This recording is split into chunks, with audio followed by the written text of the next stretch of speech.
오늘 우리가 함께 나누실 말씀은 마가복음 11장 12절에서 19절까지의 말씀입니다. 마가복음 11장 12절부터 19절까지의 말씀. 우리 다 같이 찾으신 줄 알고 12절부터 19절까지 말씀 함께 합독하시겠습니다. 이튿날 그들이 베다니에서 나왔을 때에 예수께서 시장하신지라 멀리서 잎사귀 있는 한 무화과 나무를 보시고 혹 그 나무에 무엇이 있을까 하여 가셨더니 가서 보신즉 잎사귀 외에 아무것도 없더라. 이는 무화과의 때가 아님이라. 예수께서 나무에게 말씀하여 이르시되 이제부터 영원토록 사람이 내게서 열매를 따먹지 못하리라 하시니 제자들이 이를 듣더라. 그들이 예루살렘에 들어가니라. 예수께서 성전에 들어가사 성전 안에서 매매하는 자들을 내쫓으시며 돈 바꾸는 자들의 상과 비둘기 파는 자들의 의자를 둘러 엎으시며 아무나 물건을 가지고 성전 안으로 지나다님을 허락하지 아니하시고 이에 가르쳐 이르시되 기록된 바 내 집은 만민이 기도하는 집이라 칭함을 받으리라고 하지 아니하였느냐. 너희는 강도의 소굴을 만들었도다 하시매 대제사장들과 서기관들이 듣고 예수를 어떻게 죽일까 하고 꾀하니 이는 무리가 다 그의 교훈을 놀랍게 여김으로 그를 두려워하밀러라. 그리고 날이 저물매 그들이 성 밖으로 나가더라. 아멘. 할렐루야. 오늘은 고단주간 이틀째 화요일 새벽 아침에 하나님 앞에 마가복음 11장 12절에서 19절 말씀으로 함께 은혜를 나누려고 합니다. 예수님께서 예루살렘에 입성하시고 나서 이제 베다니로 이제 다시금 들어가셔서 그 다음날 첫 번째로 행하신 일이 무엇이냐 하면 예수님께서 이제 가시다가 시장하셔서 무화과 나무 하나를 발견하시게 됩니다. 자, 그런데 그 무화과 나무를 발견하신 이후에 잎사귀가 이렇게 무성하게 된 것을 보고서 혹시나 열매가 있을까 하여 봤지만 무화과 나무에 무엇이 없었습니까? 열매가 하나도 없는 것을 보게 되었습니다. 또 한 가지의 사건이 기록되어 있습니다. 그것은 예수님께서 예루살렘 성전에 들어가셨는데 그곳에서 성전뜰, 그러니까 이방인의 뜰이라고 말하는 그 성전의 앞뜰에 들어가니까 많은 장사하는 사람들이 거기에서 있었습니다. 돈을 바꾸는 사람, 그러니까 성전을 서만 쓰게 되는 세계를 바꾸는 사람들과 또 오늘 본문에 나오는 것처럼 이렇게 비둘기도 팔고 여러 가지 재물을 파는 사람들, 이런 사람들이 이제 장사하는 모습을 보고 그 장사하는 것을 다 뒤집어 엎으십니다. 그러면서 주님이 뭐라고 말씀하시느냐? 하나님께서 이 만민이 기도하는 이 집을 강도의 소굴로 만들었다라고 하시면서 주님께서 사실은 공생의 시간 동안에 화를 내시거나 이렇게 분노하신 적이 거의 없으신데 유일하게 거의 이렇게 상을 뒤집어 엎는다는 건 정말 여러분들 대단한 일 아니겠습니까? 그런 일들이 이렇게 일어나게 된 것을 보게 됩니다. 그러니까 이 예수님께서 예루살렘에서의 공식적인 이제 마지막 일주일을 보내시면서 첫 번째 하셨던 일이 뭐냐면 무화과 나무에서 열매가 없는 것을 보셨고 또 성전에서 예루살렘 성전에서 정말 기도하는 집이어야 하는데 기도는 없고 기도는 없고 거기는 이제 강도의 소굴이 되어버린 그런 모습이 있었다는 것을 우리에게 보여주고 계십니다. 이 사건에 두 가지의 공통점이 있다면 무화과 나무는 무화과 나무로서의 기능을 상실하고 있다는 것을 보여줍니다. 왜냐하면 잎이 있다면 또 무엇이 있어야 됩니까? 열매가 있어야 되는데 열매가 없었더라. 또 하나님의 성전 예루살렘 그 거룩한 성전이 하나님 앞에 기도하는 집이어야 되고 만민이 누구나 다 와서 하나님을 만나야 되는 집임에도 불구하고 그곳에서는 하나님의 영광이 아니고 또 주님 앞에 기도하는 것도 아닌 강도의 소굴이 되어버려 있었기 때문에 성전 역시 기능을 상실해 버렸다라는 것을 예수님이 이 두 사건을 통하여서 말씀해 주고 있는 것을 보게 됩니다. 예수님은 이렇게 기능을 상실한 무화과 나무와 성전을 향해 선포하셨던 것입니다.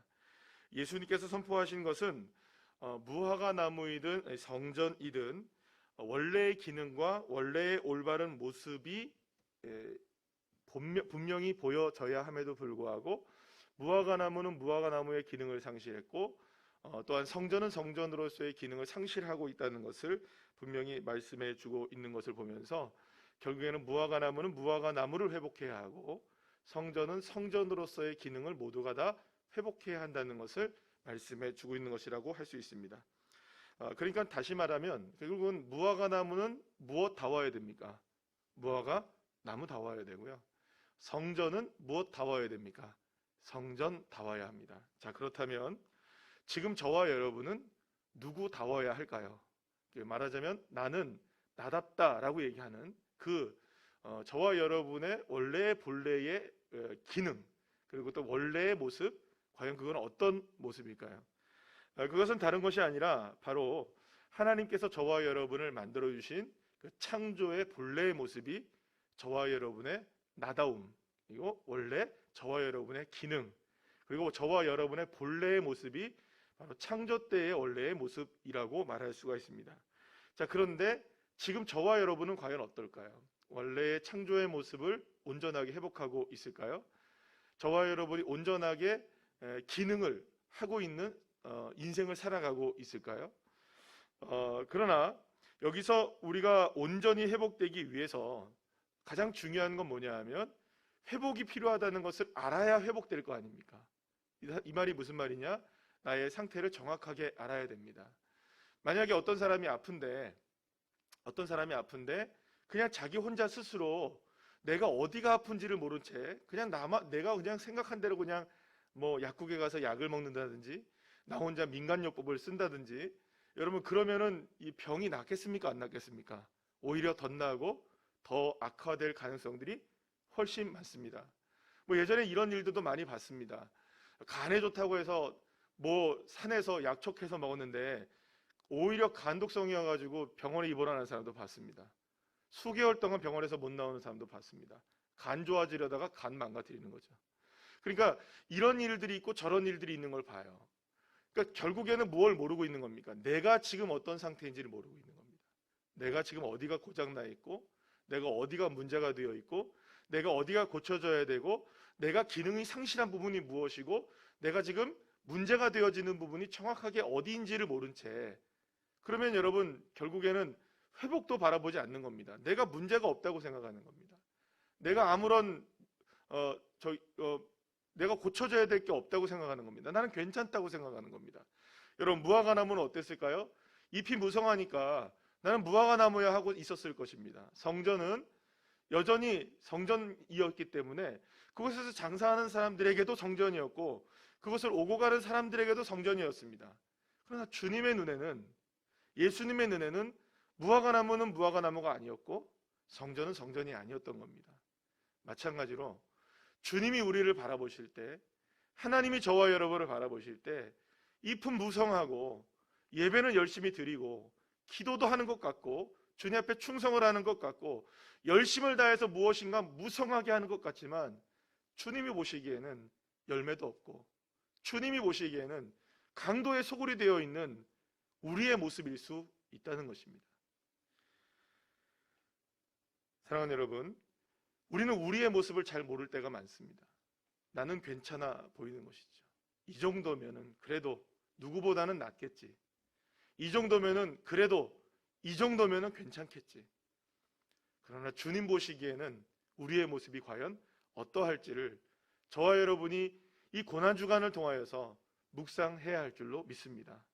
자, 그런데 예수님께서 이 말씀을 하신 이유가 무엇일까를 생각해 보면 결국에는 주님이 저와 여러분이 이런 연약하고 부족하고 그리고 또 지금 원래의 기능을 상실한 그 모습이 그대로 방치되기를 원하지 않으신다는 것입니다. 그래서 오늘의 본문의 12절 말씀에 시작하시면서 어떤 이야기가 나오냐면 이튿날 그들이 베다니에서 나왔을 때에 이런 말씀을 합니다. 우리가 어제 새벽에 말씀을 함께 나눴던 그 요한복음의 말씀에 보면 거기에서 누구에 관한 이야기가 나옵니까? 이 베다니에 나사로에 관한 이야기가 나옵니다. 여러분 베다니가 굉장히 작은 동네입니다. 그러니까는 예루살렘 옆에 있는 동네여서 굉장히 작은 동네인데 이 베다니가 유명한 일이 하나가 있습니다. 그게 어떤 일입니까? 이 바로 죽은 나사로가 살아났던 것이죠. 어떤 상황이었습니까? 이미 죽은 지 3일이 지난 상황에 무덤에 장례까지 다 이제 치룬 상황이었습니다. 그러니까 이미 그 무덤 안에서는 어떤 일이 벌어지고 있었을까요? 이제 이미 육신이 썩어가고 있었겠죠.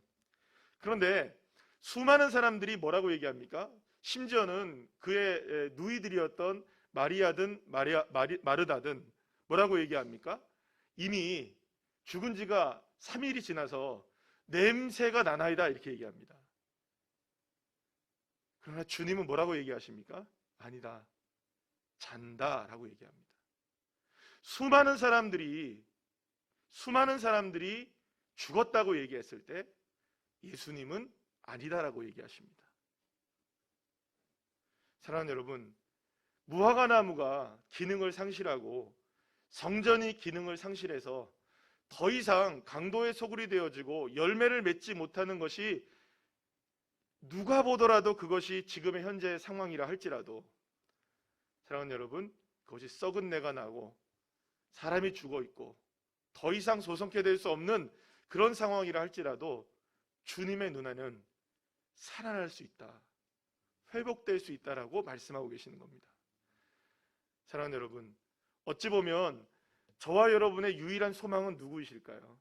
십자가의 주님밖에 없으십니다. 저와 여러분의 인생을 다시 한번 심폐소생하실 수 있는 분은 주님밖에 없으십니다.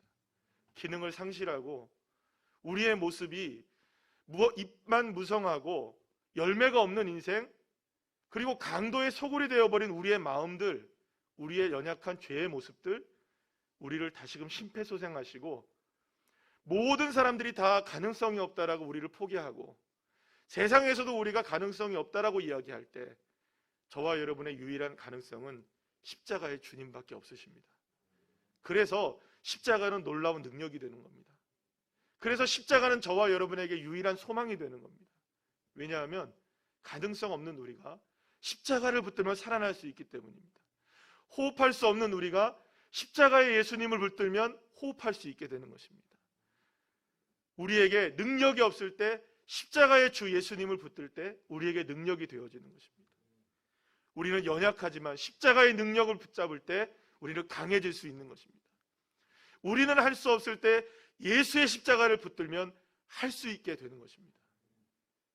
그래서 십자가의 예수님은 저와 여러분에게 유일한 가능성입니다. 사랑하는 여러분, 혹시 우리의 삶 속에, 나의 삶 속에 무언가의 문제가 있어서 이게 도저히 풀리지 않는 이런 문제가 있다고 생각하신다면 지금이야말로 예수의 십자가를 의지할 때입니다. 예수의 십자가를 붙들 때입니다. 예수님의 십자가만이 저와 여러분을 살릴 수 있다는 것, 예수의 십자가만이 저와 여러분의 유일한 소망이 될 수 있다는 것. 여러분, 이 시대의 소망이 누구에게 있으겠습니까? 예수님이십니다.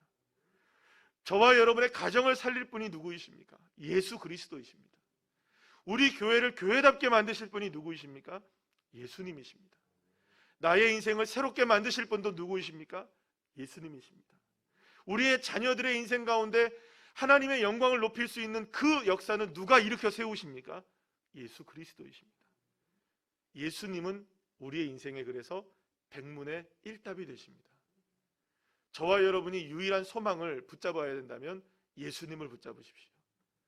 그리고 고난주간은 바로 그렇게 예수님을 붙잡는데 우리의 모든 인생을 쏟아야만 한다는 것을 함께 나누는 시간입니다.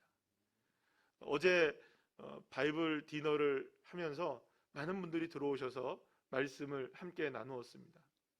아무래도 고난주간이라 그런지 조금 더 몇 분이 더 들어오셔서 청년도 들어오고 이렇게 들어오더라고요. 감사했습니다. 어쨌든 여러분, 이 고난주간이 저와 여러분에게 단지 우리의 육체의 고난, 그냥 어떻게 이게 피곤하지만 이 새벽 예배를 나와야 이런 마음이 아니라 어떻게든 나를 살리실 분이 예수님이라는 것을 믿고 나를 심폐소생하실 분이 예수님이라는 걸 믿고 그 마음을 다해서 주님을 붙드는, 그리고 주님만이 나의 소망이심을 다시 한번 회복하시고 내 마음, 열매 없는 내 삶, 강도의 소굴이 되어버린 나의 모습, 이제는 사랑하는 여러분, 예수의 십자가를 붙들 때 여러분들의 삶 가운데 열매가 풍성해지기를 간절히 축복합니다. 예수의 십자가를 붙들 때 저와 여러분이 마음속에 주님을 항상 만나는 기도하는 집이 되어지고 하나님의 영광을 높일 수 있는 인생이 되어지는 그런 믿음의 자녀들 한 분 한 분들 다 되시기를 간절히 축복합니다.